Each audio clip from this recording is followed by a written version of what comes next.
갈라디아서 1장 6절로부터 10절까지 말씀을 우리 한 절씩 교독합니다. 그리스도의 은혜로 너희를 부르신 이를 이같이 속히 떠나 다른 복음을 따르는 것을 내가 이상하게 여기노라. 다른 복음은 없나니 다만 어떤 사람들이 너희를 결혼하여 그리스도의 복음을 변하게 하려.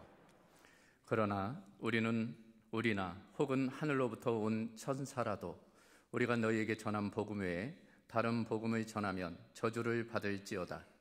우리가 전에 말하였거니와 내가 지금 다시 말하노니 만일 누구든지 너희가 받은 것 외에 다른 복음을 전하면 저주를 받을지어다. 함께 있습니다.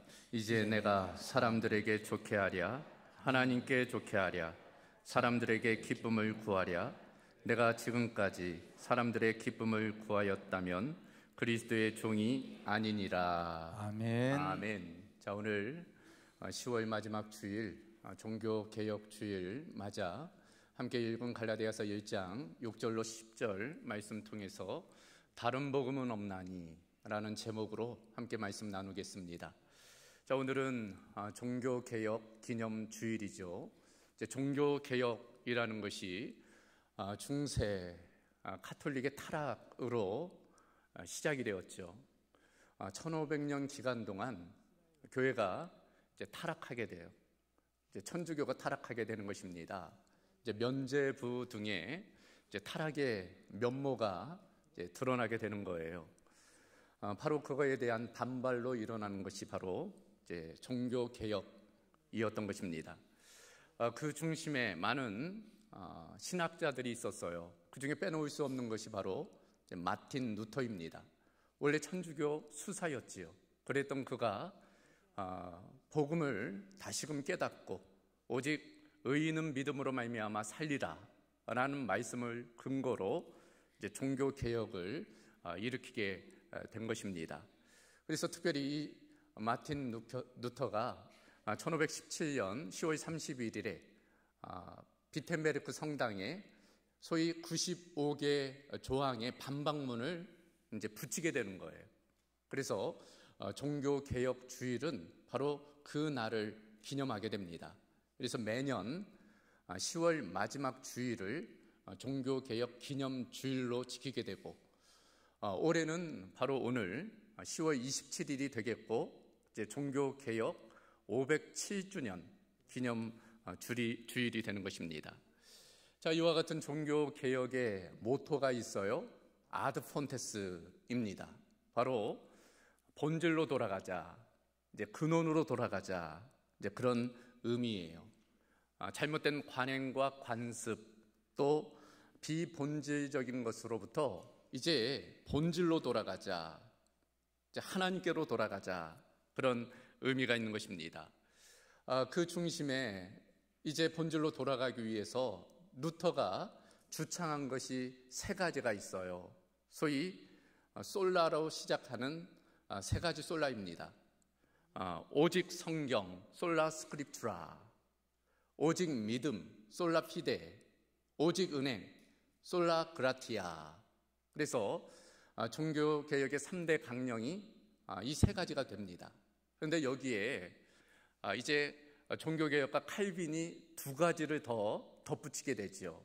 바로 솔라 크리스투스, 오직 그리스도, 그리고 솔리 데오 글로리아, 오직 하나님께 영광. 그래서 종교개혁하면은 이 5가지 강령으로, 정신으로 그렇게 정리되게 되는 것입니다.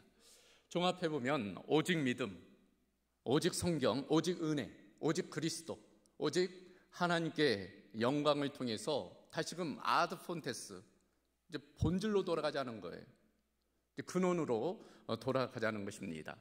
이는 오늘 우리가 함께 나눌 말씀의 주제에 따르면 다시금 복음으로 돌아가자라는 의미가 있습니다. 그래요. 종교개혁이 있기 전 1500여 년 전에 비슷한 개혁을 부르짖은 한 인물이 있어요. 오늘 본문 속 이제 바울 사도입니다. 바울 사도도 오늘 본문을 통해서 이제 복음을 떠난 사람들을 향해서 다시 복음으로 돌아오라 라고 외치고 있기 때문인 것입니다. 자, 오늘 우리가 다룰 말씀은 이 갈라디아서이죠. 이 갈라디아서를 좀 우리가 이해할 필요가 있는데, 말 그대로 이제 갈라디아 교회에 보낸 편지입니다. 바울의 서신 중에 하나이죠. 이 갈라디아는 어떤 한 도시가 아니에요. 좀 범위가 넓습니다. 우리로 말하면 어떤 도 개념이고, 미국으로 말하면 어떤 주 개념, 이제 중국으로 말하면 어떤 성 개념이에요. 그래서 도시보다 범위가 넓은 이제 지역을 의미하고, 그 갈라디아 안에는 뭐 비시디아 안디옥도 있고 루스드라, 뭐 더베, 뭐 이런 도시들이 이제 위치해 있는 것입니다. 자, 바울은 우리가 잘 아는 3차에 걸친 전도 여행을 하게 되죠. 그 1차 전도 여행 중에 이 갈라디아 지역을 방문하게 돼요. 그래서 비시디아 안디옥, 루스드라, 더베, 이고니온 등등의 도시에 가서 이제 복음을 전하게 됩니다. 그래서 많은 사람들이 바울이 전한 복음을 듣고서 예수님을 믿게 돼요. 그리고 교회가 개척된 거예요. 자, 그리고 바울은 이제 그런 전도 여행을 마치고 다시금 수리 안디옥으로 돌아오게 되지요. 그리고 바로 이어서 2차 전도 여행을 다시 떠납니다. 2차 전도 여행의 중간 지점이 다시금 이 갈라디아 지역이에요. 1차 전도 여행했던, 그래서 교회가 개척됐던 그곳을 방문하게 됩니다. 그때까지는 교회가 아무 문제 없었어요. 바울이 전한 복음을 듣고 교회가 아주 든든하게 이제 부흥케 된 것입니다.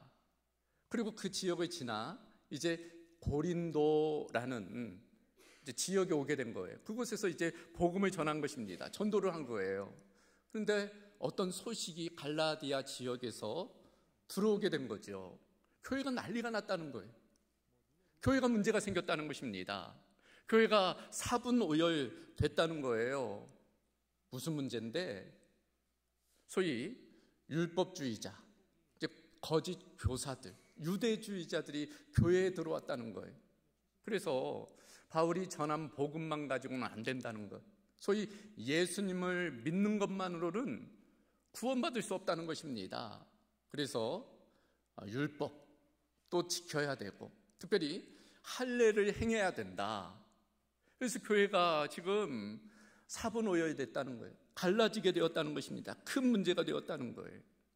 자, 그러자 이제 바울이 지금 고린도에서 복음을 전하고 있으니 당장 가볼 수가 없는 거예요. 그래서 편지 한 통을 보낸 것입니다. 그것이 무엇일까요? 우리가 지금 읽고 있는 이 갈라디아서가 되겠습니다.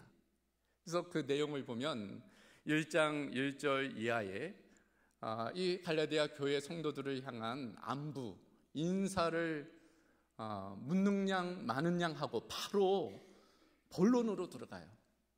6절부터입니다. 아주 경강되어 있어요. 이 바울이 아주 심기가 불편합니다. 그래서 이 갈라디아 교회를 책망하게 되는 거예요. 그것이 무엇일까? 오늘 첫 번째 대지이죠. 바로 다른 복음은 없다는 것입니다. 한번 따라해 보겠습니까? 다른 복음은 없습니다. 그래요. 바울이 지금 이 갈라디아 교회 성도들을 향해 분명하게 이야기하는 거예요. 다른 복음은 없다. 6절 말씀 보면 그리스도의 은혜로 너희를 부르신 이를 이같이 속히 떠나 다른 복음을 따르는 것은 내가 이상히 여기노라. 참 이상도 하다. 얼마 전까지만 해도 복음으로 그렇게 충만해서, 은혜로 충만해서, 감사로 충만했던 너희들이 이렇게 빨리 복음에서 떠나다니 참 이상하다 그러는 거예요. 7절 말씀 보면 다른 복음은 없나니 다만 어떤 사람이 너희를 교란하여 그리스도의 복음을 변하게 하려 함이라. 다른 복음은 없다는 거예요. 다만 몇몇의 사람들, 거짓 교사들, 율법주의자들이 교회를 교란하기 위해서 지금 다른 복음을 이야기하고 있는 것이다. 그러면서 8절 보면은 그러나 우리나 혹은 하늘로부터 온 천사라도 우리가 너희에게 전한 복음 외에 다른 복음을 전하면 저주를 받을지어다. 아주 단호하게 이야기해요. 우리가 전한 복음 이외에 다른 복음을 전하면 저주를 받게 될 것이다. 9절에도 우리가 전에 말하였거니와 내가 지금 다시 말하노니 만일 누구든지 너희가 받은 것 외에 다른 복음을 전하면 저주를 받을지어다. 아주 단호하게 이야기하는 것입니다. 이와 같이 오늘 본문에서 지금 바울 사도가 강조하고 있는 것, 다른 복음은 없다는 거예요. 무려 4번에 걸쳐 연속해서 다른 복음은 없다 이야기하고 있어요. 여러분, 이런 다른 복음이 무엇일까요? 가짜 복음이죠. 유사 복음입니다. 짝퉁 복음이라 할 수 있어요. 그래요. 진리가 있으면 거짓이 있어요. 진짜가 있으면 가짜가 있죠. 명품이 있으면 가품이 있어요. 문제는 너무 그럴싸하다는 거예요. 그렇잖아요. 어떤 짝퉁, 가품은 진짜 같은 것들이 있어요. 참 구별하기도 어려운 그런 명품들 있습니다. 지금이야 우리나라가 잘 살게 돼서 명품 가방 하나씩은 좀 가지고들 계신 것 같아요. 근데 한 20여 년 전만 해도 쉽지가 않았잖아요. 그래서 가품들이 그렇게 많았습니다. 근데 그런 이야기 하잖아요. 진품과 명품과 가품을 구별할 때가 있다고. 어느 때인가 하면 예상치 않게 갑자기 비가 쏟아지면 가품이 드러난다는 거예요. 그러면 우산이 없으니까 가품을 소유한 사람은 그 가방을 머리에 이렇게 쓰고 달린다는 거예요. 근데 진품을 소유한 사람은 그걸 가슴에 품고 달린다는 거예요. 소중하니까. 여러분, 당시 바울이 활동하던 시대에도 이 거짓 교사들, 그들이 이제 복음의 진리를 훼손하던 그런 일들이 있었어요. 다른 복음을 전한 것입니다. 그 다른 복음의 큰 흐름은 2가지예요. 먼저는 율법주의입니다. 서두에서 말씀드린 것처럼 복음으로만은 안 된다는 거죠. 예수로만은 안 된다는 거예요. 믿음으로만은 안 된다는 거예요. 거기에 율법도 지켜야 되고 공로도 쌓아야 되고 특별히 할례도 행해야 된다. 무언가를 덧붙이는 거예요. 참 그럴싸하게 들리죠. 뭔가를 좀 덧붙이면 더 나을 것 같이 여겨지잖아요. 그래서 거기에 미혹되는 사람들이 많이 있었다는 것입니다. 한편 다른 흐름이 있었어요. 반율법주의입니다. 율법 폐기주의예요. 그러니까 당시 로마 시대 헬라의 문화나 로마의 사상이 이제 교회에 침투하는 거예요. 교회에 영향을 미치는 것입니다. 그래서 음란한 일들, 물신 숭배, 우상 숭배, 향락주의 이런 것들이 용인되는 거예요. 아니 이미 구원받았는데 그런 것 해도 무슨 상관이 있어? 이미 구원받았는데 이미 나는 자유케 되었어. 어떻게 살든 관계없어. 이제 그런 흐름이 있었던 거예요. 그러니까 율법주의와 반율법주의의 2가지 흐름이 그 당시에 있었던 것입니다. 바울은 그와 같은 것들, 다른 복음에 타협해서는 안 된다라고 지금 이야기하는 것입니다. 그런데 그것은 과거뿐만이 아니에요. 오늘날도 마찬가지입니다. 오늘날도 복음을 훼손하는 많은 도전들이 있어요. 다양한 형태로 진리를 왜곡하고 우리를 유혹합니다. 그 내용을 보면 과거나 지금이나 그 흐름은 마찬가지예요. 먼저는 도덕주의입니다. 일종의 율법주의죠. 내가 열심히 도덕적으로 살고 착하게 살고 공덕을 쌓고 공로를 세우면 그것이 구원에 도움이 된다. 내가 축복받는 길이다 라고 생각하는 소위 도덕주의, 공로주의가 있는 거죠. 한편으로는 세속주의예요. 일종의 반율법주의, 자유주의 혹은 인본주의입니다. 내 마음대로, 내 생각과 내 경험과 내 판단대로 사는 것, 그것이 곧 구원이다 라고 생각하는 거예요. 이와 같은 2가지 요소, 도덕주의, 세속주의는 전혀 다른 것처럼 보여져요. 반대적인 것으로 보여집니다. 하지만 똑같은 뿌리를 가지고 있어요.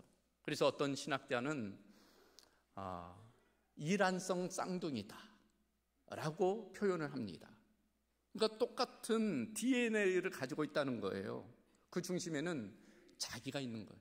내가 중심이 되는 것입니다. 내가 어떻게 하느냐가 구원의 기준이 되는 거예요. 오늘날 이와 같은 비복음 혹은 반복음 혹은 유사복음이 만연해요. 공공연하게 혹은 암묵적으로, 심지어 교회 안에서도 그런 것들이 호도되는 경우가 있습니다. 소위 공로주의를 내세우는 경우가 있어요. 도덕 폐기주의를 앞세우는 경우가 있습니다. 그것에 대해 지금 바울 사도는 성경은 명확하게 이야기합니다. 그렇게 전하는 자도 저주를 받고 그것을 따르는 자도 저주를 받게 된다. 이미 하나님께서는 예수 그리스도를 통해서 율법의 그 저주로부터 우리를 해방시켜줬는데 다시금 거기에 묻게 하는 그 일은 저주를 가져오는 일이다 라고 이야기하는 것입니다. 결국 갈라디아서의 말씀은 명확해요. 갈라디아서, 갈라서라는 거예요. 비복음에서, 반복음에서, 유사복음에서 갈라서라 라는 것이 이 갈라디아서의 핵심이라 할 수 있습니다. 여러분, 다른 복음은 없어요. 오직 복음은 예수 그리스도의 십자가의 복음뿐인 것입니다. 그래서 두 번째 살펴본 것은 참된 복음이 있다는 거예요. 따라해 보겠습니까? 참된 복음이 있습니다.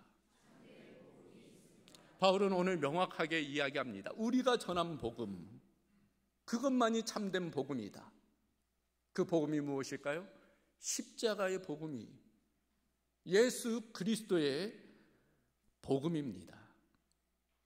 바울은 다른 복음이 없음을 분명히 천명한 연후 참된 복음이 무엇인지를 갈라디아 2장에서 이렇게 명확히 이야기합니다.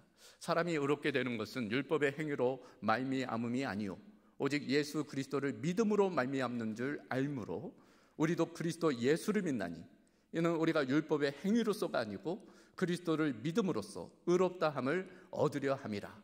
율법의 행위로서는 의롭다함을 얻을 육체가 없느니라. 바울이 명확하게 이야기하는 거예요. 복음은 믿음으로 의롭게 되는 것이다. 그리고 그 중심에는 예수 그리스도, 예수 그리스도의 사역이 있는 거예요. 그래요. 복음은 율법의 행위가 아니라 우리의 공로가 아니라 예수 그리스도께서 이루신 일, 그 십자가의 사건을 우리가 믿음으로 받아들일 때 의롭게 된다는 것, 구원을 얻는다는 것이 바로 복음입니다. 그래 예수님은 하나님의 아들이시죠. 그 예수님을 하나님의 이 땅에 보내셨어요. 왜냐? 세상을 사랑하시기 때문에, 우리를 사랑하시기 때문에 아낌없이 그 독생자를 우리에게 보내셨습니다. 인간의 몸으로 보내셨어요. 그리고 예수님은 우리 인간의 모든 죄와 율법의 요구를 그 몸에 짊어지시고 십자가에서 대속의 사건을 이루셨어요. 다 이루셨습니다. 율법의 요구를 마치신 거예요. 죄의 문제를 해결한 것입니다.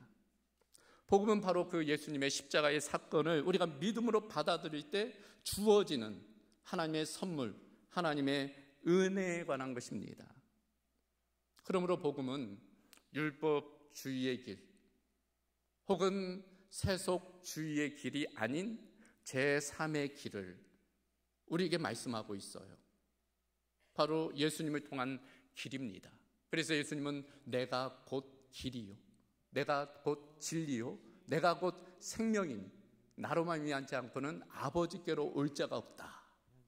우리가 하나님께 나아갈 수 있는 유일한 길, 유일한 진리, 유일한 생명은 바로 예수 그리스도뿐이심을 말씀하고 있는 것입니다. 예수님은 십자가를 통해서 그 길을 여셨어요.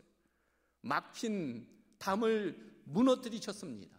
우리에게 산 길을 열어주신 거예요. 저는 그것을 이렇게 좀 비유하고 싶어요. 가끔씩 주변에 콩판에 문제가 계신 분이 있어요. 신장. 그러면 신장 투석을 해요. 얼마나 지난한 일인지 모릅니다. 얼마나 고통스러운지 몰라요. 그런데 그 신장 투석도 한계가 있습니다. 어느 시점에 가면은 이제 더 이상 투석도 할 수 없는 지경에 오릅니다. 오직 유일한 방법은 뭘까요? 이식이에요. 신장 이식입니다. 건강한 사람의 그 신장을 이식받는 거예요. 그러면 사는 것입니다. 그러면 생명을 얻게 되는 거예요. 복음은 그걸 우리에게 말씀해 줘요. 우리는 도무지 살 수 있는 방법이 없어요. 그런데 예수님이 자기를 희생하셔서 자기의 생명을 내어놓으시고 우리에게 생명을 주신 것입니다. 우리는 믿음으로 그것을 받아들이는 거예요. 그것이 바로 참된 복음이라 할 수 있습니다. 여러분, 이런 복음의 메시지가 여러분에게는 어떻게 들리세요? 여러분에게는 참 감사, 은혜로 들릴 것입니다. 그래서 우리는 구원받은 거예요. 우리는 하나님의 백성이 된 것입니다. 그런데 어떤 분들은 도무지 그런 것, 복음을 받아들이지 않아요. 도무지 납득이 안 되는 거죠. 이성적으로, 합리적으로, 상식적으로. 아니, 예수님께서 그렇게 하신 일이 나에게 무슨 상관이 있느냐? 그렇게 말씀하시는 분들이 계시는 거예요. 그래서 고린도전서 10장 18절을 보면 십자가의 도가 멸망하는 자들에게는 미련한 것.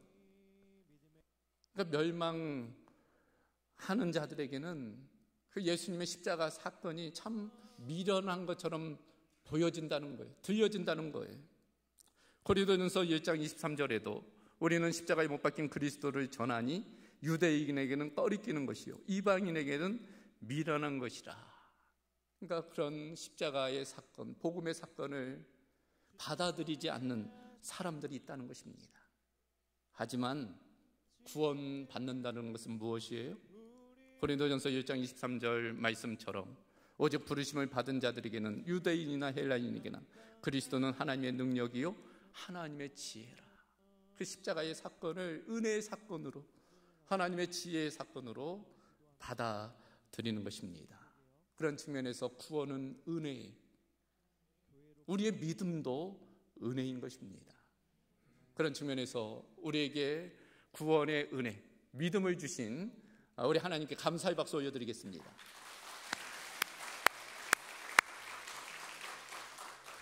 마지막으로 살펴볼 것은 그러므로 복음으로 충만해야 된다는 것입니다. 따라해 보겠습니까? 복음으로 충만해야 합니다. 여러분, 충만이라는 단어 우리가 가끔씩 들어요. 충만은 그저 반절 상태가 아니에요. 그저 90% 차 있는 것이 아닙니다. 100% 차 있고 이제 넘실 이제 흘러 넘치려고 하는 상태가 바로 이 충만입니다.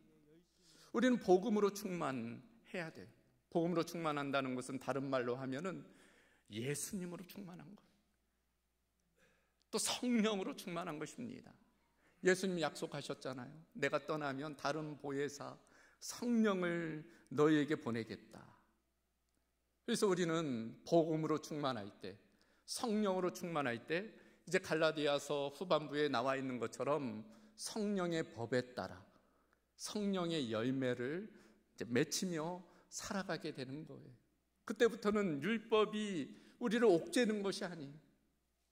우리는 구원받기 위해서 율법을 지키는 것이 아니라 구원받은 자로서 더 하나님을 기쁘시게 하고자 그 율법을 기쁨으로 행하게 되는 거예요.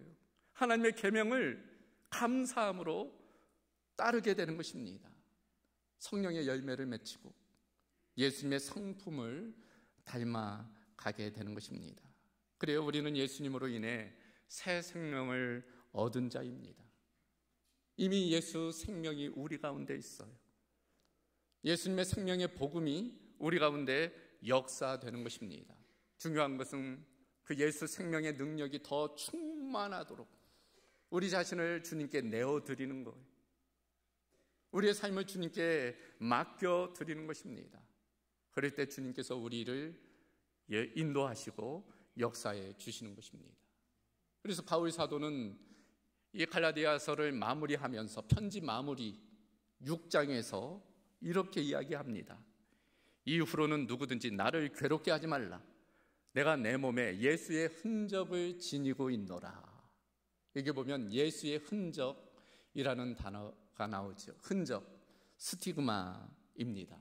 당시 로마 시대에 어떤 짐승이나 이제 노예에게 그 주인이 이것은 내 소유다라는 표시로 인장을 찍어요.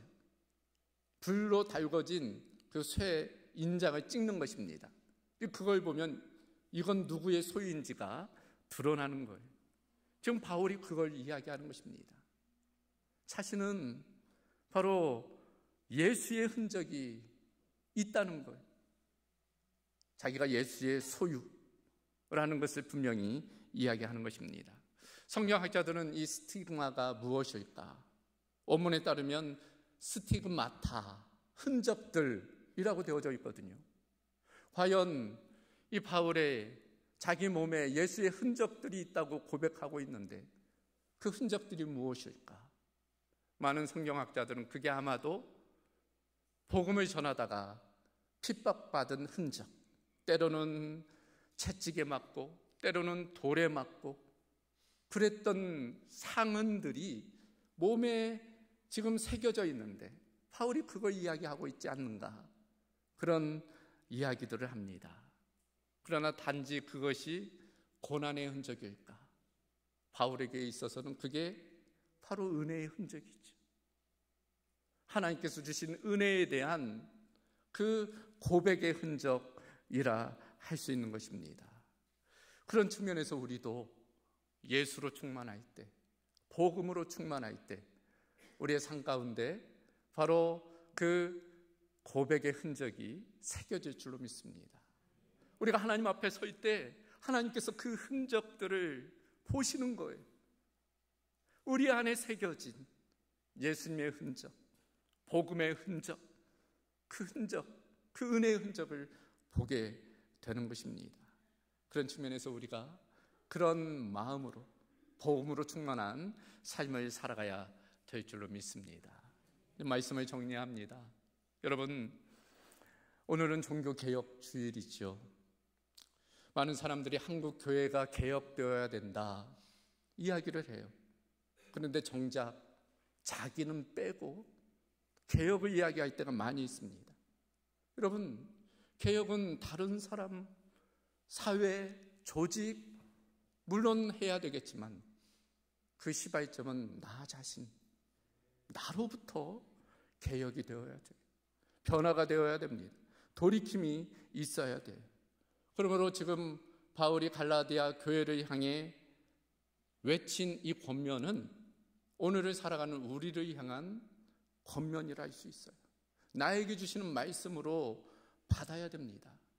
혹시 내가 복음에서 떠나 있는지, 지금 다른 복음에 타협하고 있는 것은 아닌지, 내가 지금 오직 십자가의 복음만 붙들고 있는지, 내가 지금 복음으로 충만한지, 예수로 충만한지 우리 자신을 돌아봐야 할 것입니다. 만약 복음에서 멀어졌다면, 예수님에서부터 멀어졌다면 다시금 아드 폰테스, 본질로, 복음으로 돌아와야 될 것입니다. 저와 여러분 가운데 그런 은혜가, 또 그런 결단이 있기를 주님의 이름으로 소망합니다. 자, 이 시간 우리 함께 기도하십시다. 오늘 주신 말씀, 종교개혁주의를 맞아 바울 사도를 통해서 우리에게 주신 하나님의 말씀인 줄로 믿습니다. 다른 복음은 없어요. 여러분, 세상에 그런 소리, 세상적인 그런 유사복음, 반복음, 비복음, 그 복음, 다른 복음을 우리가 멀리 해야 할 것입니다. 오직 십자가의 복음, 참된 복음, 예수 생명의 복음을 우리가 깊이 우리 마음에 새겨야 돼요. 그리고 충만히 그 복음으로 살아가야 될 줄로 믿습니다. 이 시간 복음으로 충만할 수 있도록, 예수 그리스도로 충만할 수 있도록 우리의 삶이, 나 자신이, 우리의 가정이, 우리의 교회가, 우리 사회가 복음으로 변화될 수 있도록 우리 함께 기도하도록 하겠습니다. 감사하신 아버지 하나님, 오늘 종교개혁 주일을 맞아 바울 사도를 통한 하나님의 음성을 듣습니다. 다른 복음은 없다는 그 바울 사도의 외침이 우리를 향한 하나님의 음성인 줄로 믿습니다. 하나님, 복음을 변질시키는 유사복음, 반복음, 비복음을 우리가 멀리하게 하여 주옵소서. 분별력을 가지게 하여 주시고 판단력을 가지게 하여 주셔서 하나님, 참된 복음, 예수 그리스도의 십자가의 복음만을 붙들고 살아가는 은혜가 있게 하여 주시옵소서. 하나님, 예수로 충만케 하여 주시기를 원합니다. 예수님이면 충분한 것을 우리가 고백하며 살게 하여 주시옵소서. 우리가 예수 그리스도로 충만하여, 복음으로 충만하여 우리 자신을 뿐만 아니라 우리의 가정을, 우리의 교회를, 또 우리의 사회를 변화시켜 나가는 놀라운 역사가 있게 하여 주시옵소서. 날마다 나 자신을 개혁하며 변화시키며 본질로, 근원으로, 하나님께로, 말씀으로, 은혜로 돌아가는 은혜가 있도록 주님 함께하여 주시옵소서. 우리의 의지도 필요하고 우리의 노력도 필요하지만 무엇보다도 성령의 은혜가 필요한 줄로 믿습니다. 성령님, 운행하여 주옵소서. 우리 가운데 역사하여 주시옵소서. 성령의 말할 수 없는 탄식으로 우리를 위하여 친히 강구하시는 그 음성에 우리가 귀 기울이게 하시고 그 음성에 따라 순종하며 살아갈 수 있도록 주님 함께하여 주시옵소서. 감사하신 아버지 하나님, 오늘 종교개혁주의를 통해 바울을 통한 하나님의 음성을 듣습니다. 다른 복음은 없다는, 오직 유일한 복음은 예수 그리스도, 그분이 하신 일, 그것을 믿음으로 받아들여 구원을 얻는 것임을 날마다 우리가 고백하며 살게 하여 주시옵소서. 반복음, 비복음, 유사복음을 우리가 구별케 하여 주시고 또 분별력 있게 하여 주셔서 우리가 멀리할 것들 멀리할 수 있도록 주님 함께하여 주시옵소서. 다시금 본질로, 근원으로, 아버지께로, 복음으로 돌이키는 은혜가 있게 하여 주옵소서. 한국교회와 우리 성도들이 돌이킬 것 돌이키게 하시고 또 회개할 것 회개하게 하시며 변화될 것 변화될 수 있도록 성령 하나님 역사하여 주시옵소서. 모든 것 주님께 의탁하오며 우리 주 예수 그리스도의 이름으로 기도하옵나이다. 아멘.